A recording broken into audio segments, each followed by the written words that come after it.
ನಾನು 2014ರಲ್ಲಿ ಭಾರತೀಯ ಜನತಾ ಪಕ್ಷದ ಲೋಕಸಭಾ ಅಭ್ಯರ್ಥಿಯಾಗಿ ಮೈಸೂರು ಮತ್ತು ಕೊಡಗಿಗೆ ಬಂದಾಗ ಇಲ್ಲಿನ ಜನ ಒಬ್ಬ ಯಂಗ್ಸ್ಟರ್ ಬಂದಿದ್ದಾನೆ, ಅವನಿಗೆ ಆಶೀರ್ವಾದವನ್ನು ಮಾಡಿದರೆ ಒಳ್ಳೆಯ ಕೆಲಸವನ್ನು ಮಾಡ್ತಾನೆ ಅಂತ ಹೇಳಿ ನನ್ನ ಮೇಲೆ ವಿಶ್ವಾಸವನ್ನಿಟ್ಟು ಭರವಸೆನ ಇಟ್ಟು ಮೈಸೂರು ಮತ್ತು ಕೊಡಗಿನ ಜನ ಆಶೀರ್ವಾದವನ್ನು ಮಾಡಿದರು. ಅವರ ನಿರೀಕ್ಷೆಗೂ ಮೀರಿದಂತೆ 10 ವರ್ಷಗಳ ಕಾಲ ನಾನು ಕೆಲಸವನ್ನು ಮಾಡಿದ್ದೀನಿ. ಇವತ್ತು ನಾನು ರಾಜ್ಯ ರಾಜಕಾರಣಕ್ಕೆ ಬಂದಿದ್ದೀನಿ. ಅದ್ರ ಬಗ್ಗೆ ಈಗ ಆಲ್ರೆಡಿ ನಾನು ಸ್ಪಷ್ಟೀಕರಣವನ್ನು ಕೂಡ ಕೊಟ್ಟಿದ್ದೀನಿ. ಇವತ್ತು ನಮ್ಮ ಚಾಮರಾಜ ಕ್ಷೇತ್ರದಲ್ಲಿರುವಂತಹ ಪ್ರತಾಪ್ ಸಿಂಹ ಸ್ನೇಹ ಬಳಗದ ವತಿಯಿಂದ ನಾವು ಎಳ್ಳು ಬೆಲ್ಲ ಹಂಚುವ ಕಾರ್ಯಕ್ರಮ ಮಾಡಿದ್ದೀವಿ. ಒಬ್ಬ ಲೋಕಸಭಾ ಸದಸ್ಯನಾಗಿದ್ದಾಗ ಅಥವಾ ಲೋಕಸಭೆಗೆ ಸ್ಪರ್ಧಿಸುವಂಥ ಸಂದರ್ಭದಲ್ಲಿ ಅದು ಒಂದು ಆ ಚುನಾವಣೆ ಅನ್ನೋದು ಒಂದು ಅಲೆಯ ಮೇಲೆ ಒಂದು ರಾಷ್ಟ್ರೀಯ ವಿಚಾರಧಾರೆಯನ್ನು ಇಟ್ಕೊಂಡು ನಡೆಯುವಂತಹ ಒಂದು ಚುನಾವಣೆ ಆಗಿರುತ್ತದೆ. ದೇಶಕ್ಕೊಂದು ಮೋದಿಯಂತಹ ಸಮರ್ಥ ನಾಯಕತ್ವ ಬೇಕು. ಅವರು ಪ್ರಧಾನಿ ಆಗಬೇಕಾದ್ರೆ ಕೊಡಗು ಮತ್ತು ಮೈಸೂರಿಂದಲೂ ಒಬ್ಬ ಲೋಕಸಭಾ ಸದಸ್ಯನನ್ನು BJPಯಿಂದ ಆರಿಸಿ ಕಳಿಸ್ಕೊಡ್ಬೇಕು ಅನ್ನುವಂತಹ ಭಾವನೆಯನ್ನು ಇಟ್ಕೊಂಡು ಜನ ವೋಟ್ ಹಾಕ್ತಾರೆ.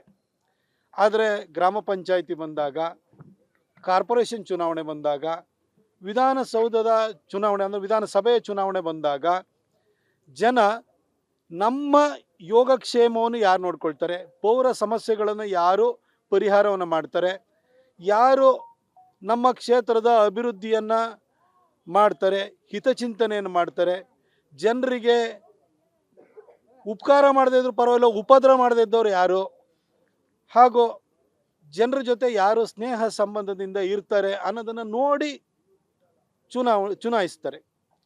ಈ ಒಂದು ಚಾಮರಾಜ ಕ್ಷೇತ್ರದಲ್ಲೂ ಅಷ್ಟೇ ಯಾವಾಗಲೂ ಜನಹಿತವನ್ನು ಕಾಣ್ತಿದ್ದಂತಹ, ಅದರಲ್ಲಿ ಖುಷಿಯನ್ನು ಕಾಣ್ತಿದ್ದಂತಹ, ಅದ್ರ ಬಗ್ಗೆ ಸದಾ ಚಿಂತಿಸ್ತಿದ್ದಂತಹ ಶಂಕರಲಿಂಗೇಗೌಡರನ್ನ ಸತತವಾಗಿ 4 ಸಾರಿ ಗೆಲ್ಲಿಸಿದ್ದಾರೆ.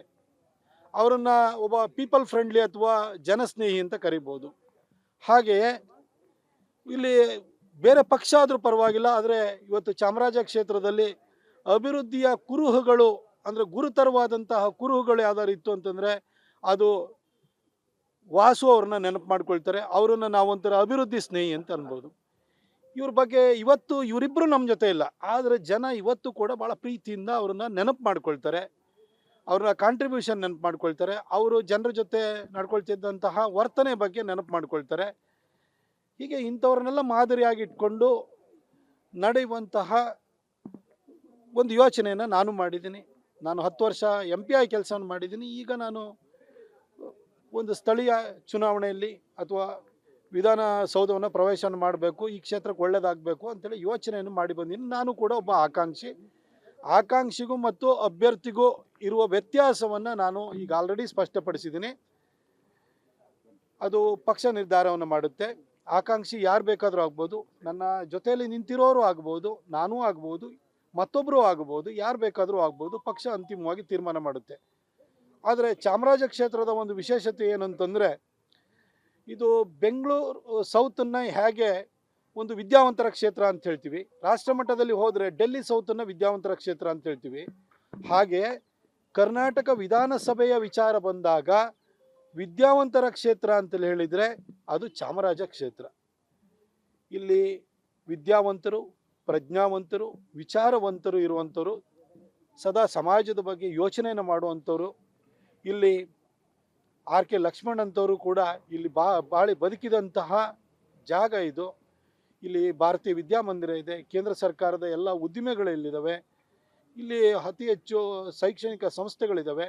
ಹಾಗಾಗಿ ಈ ವಿದ್ಯಾವಂತರ, ಪ್ರಜ್ಞಾವಂತರ, ವಿಚಾರವಂತರ ಪ್ರತಿನಿಧಿ ಯಾರಾಗಬೇಕು ಅನ್ನೋದನ್ನು ಇಲ್ಲಿನ ಜನ ತೀರ್ಮಾನ ಮಾಡ್ತಾರೆ.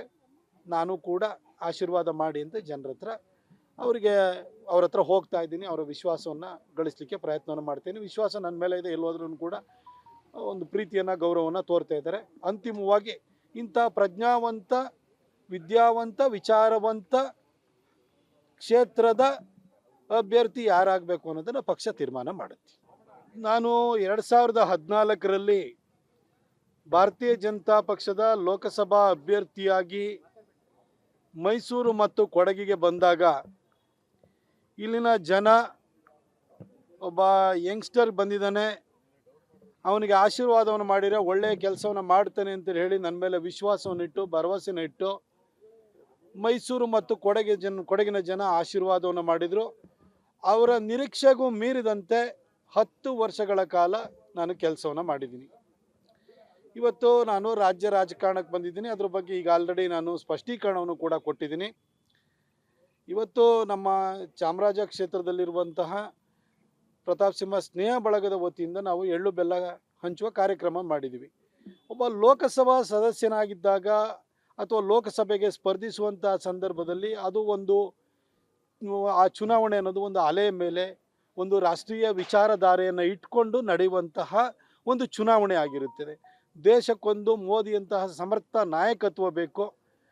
ಅವರು ಪ್ರಧಾನಿ ಆಗಬೇಕಾದ್ರೆ ಕೊಡಗು ಮತ್ತು ಮೈಸೂರಿಂದಲೂ ಒಬ್ಬ ಲೋಕಸಭಾ ಸದಸ್ಯನನ್ನು BJPಯಿಂದ ಆರಿಸಿ ಕಳಿಸ್ಕೊಡ್ಬೇಕು ಅನ್ನುವಂತಹ ಭಾವನೆಯನ್ನಿಟ್ಕೊಂಡು ಜನ ವೋಟ್ ಹಾಕ್ತಾರೆ.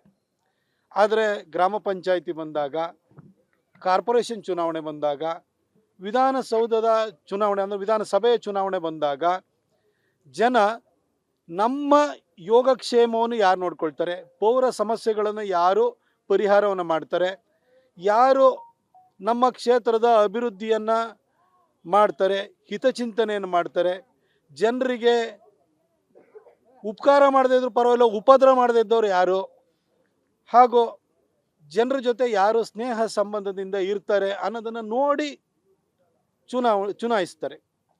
ಈ ಒಂದು ಚಾಮರಾಜ ಕ್ಷೇತ್ರದಲ್ಲೂ ಅಷ್ಟೇ ಯಾವಾಗಲೂ ಜನಹಿತವನ್ನು ಕಾಣ್ತಿದ್ದಂತಹ, ಅದರಲ್ಲಿ ಖುಷಿಯನ್ನು ಕಾಣ್ತಿದ್ದಂತಹ, ಅದ್ರ ಬಗ್ಗೆ ಸದಾ ಚಿಂತಿಸ್ತಿದ್ದಂತಹ ಶಂಕರಲಿಂಗೇಗೌಡರನ್ನ ಸತತವಾಗಿ 4 ಸಾರಿ ಗೆಲ್ಲಿಸಿದ್ದಾರೆ. ಅವರನ್ನು ಒಬ್ಬ ಪೀಪಲ್ ಫ್ರೆಂಡ್ಲಿ ಅಥವಾ ಜನಸ್ನೇಹಿ ಅಂತ ಕರಿಬೋದು. ಹಾಗೆಯೇ ಇಲ್ಲಿ ಬೇರೆ ಪಕ್ಷ ಆದರೂ ಪರವಾಗಿಲ್ಲ, ಆದರೆ ಇವತ್ತು ಚಾಮರಾಜ ಕ್ಷೇತ್ರದಲ್ಲಿ ಅಭಿವೃದ್ಧಿಯ ಕುರುಹುಗಳು ಅಂದರೆ ಗುರುತರವಾದಂತಹ ಕುರುಹುಗಳು ಯಾವ್ದಾರು ಇತ್ತು ಅಂತಂದರೆ ಅದು ವಾಸು ಅವ್ರನ್ನ ನೆನಪು ಮಾಡ್ಕೊಳ್ತಾರೆ. ಅವರನ್ನು ನಾವೊಂಥರ ಅಭಿವೃದ್ಧಿ ಸ್ನೇಹಿ ಅಂತ ಅನ್ಬೋದು. ಇವ್ರ ಬಗ್ಗೆ ಇವರಿಬ್ಬರು ನಮ್ಮ ಜೊತೆ ಇಲ್ಲ, ಆದರೆ ಜನ ಇವತ್ತು ಕೂಡ ಭಾಳ ಪ್ರೀತಿಯಿಂದ ಅವ್ರನ್ನ ನೆನಪು ಮಾಡ್ಕೊಳ್ತಾರೆ, ಅವರ ಕಾಂಟ್ರಿಬ್ಯೂಷನ್ ನೆನಪು ಮಾಡ್ಕೊಳ್ತಾರೆ, ಅವರು ಜನರ ಜೊತೆ ನಡ್ಕೊಳ್ತಿದ್ದಂತಹ ವರ್ತನೆ ಬಗ್ಗೆ ನೆನಪು ಮಾಡ್ಕೊಳ್ತಾರೆ. ಹೀಗೆ ಇಂಥವ್ರನ್ನೆಲ್ಲ ಮಾದರಿಯಾಗಿ ಇಟ್ಕೊಂಡು ನಡೆಯುವಂತಹ ಒಂದು ಯೋಚನೆಯನ್ನು ನಾನು ಮಾಡಿದ್ದೀನಿ. ನಾನು 10 ವರ್ಷ MP ಆಗಿ ಕೆಲಸವನ್ನು ಮಾಡಿದ್ದೀನಿ. ಈಗ ನಾನು ಒಂದು ಸ್ಥಳೀಯ ಚುನಾವಣೆಯಲ್ಲಿ ಅಥವಾ ವಿಧಾನಸೌಧವನ್ನು ಪ್ರವೇಶನ ಮಾಡಬೇಕು, ಈ ಕ್ಷೇತ್ರಕ್ಕೆ ಒಳ್ಳೆಯದಾಗಬೇಕು ಅಂತೇಳಿ ಯೋಚನೆಯನ್ನು ಮಾಡಿ ಬಂದಿದ್ದೀನಿ. ನಾನು ಕೂಡ ಒಬ್ಬ ಆಕಾಂಕ್ಷಿಗೂ ಮತ್ತು ಅಭ್ಯರ್ಥಿಗೂ ಇರುವ ವ್ಯತ್ಯಾಸವನ್ನು ನಾನು ಈಗ ಆಲ್ರೆಡಿ ಸ್ಪಷ್ಟಪಡಿಸಿದ್ದೀನಿ. ಅದು ಪಕ್ಷ ನಿರ್ಧಾರವನ್ನು ಮಾಡುತ್ತೆ. ಆಕಾಂಕ್ಷಿ ಯಾರು ಬೇಕಾದರೂ ಆಗ್ಬೋದು, ನನ್ನ ಜೊತೆಯಲ್ಲಿ ನಿಂತಿರೋರು ಆಗ್ಬೋದು, ನಾನೂ ಆಗ್ಬೋದು, ಮತ್ತೊಬ್ಬರು ಆಗ್ಬೋದು, ಯಾರು ಬೇಕಾದರೂ ಆಗ್ಬೋದು. ಪಕ್ಷ ಅಂತಿಮವಾಗಿ ತೀರ್ಮಾನ ಮಾಡುತ್ತೆ. ಆದರೆ ಚಾಮರಾಜ ಕ್ಷೇತ್ರದ ಒಂದು ವಿಶೇಷತೆ ಏನಂತಂದರೆ, ಇದು ಬೆಂಗಳೂರು ಸೌತನ್ನು ಹೇಗೆ ಒಂದು ವಿದ್ಯಾವಂತರ ಕ್ಷೇತ್ರ ಅಂತ ಹೇಳ್ತೀವಿ, ರಾಷ್ಟ್ರ ಮಟ್ಟದಲ್ಲಿ ಹೋದರೆ ಡೆಲ್ಲಿ ಸೌತನ್ನು ವಿದ್ಯಾವಂತರ ಕ್ಷೇತ್ರ ಅಂತ ಹೇಳ್ತೀವಿ, ಹಾಗೆ ಕರ್ನಾಟಕ ವಿಧಾನಸಭೆಯ ವಿಚಾರ ಬಂದಾಗ ವಿದ್ಯಾವಂತರ ಕ್ಷೇತ್ರ ಅಂತೇಳಿ ಹೇಳಿದರೆ ಅದು ಚಾಮರಾಜ ಕ್ಷೇತ್ರ.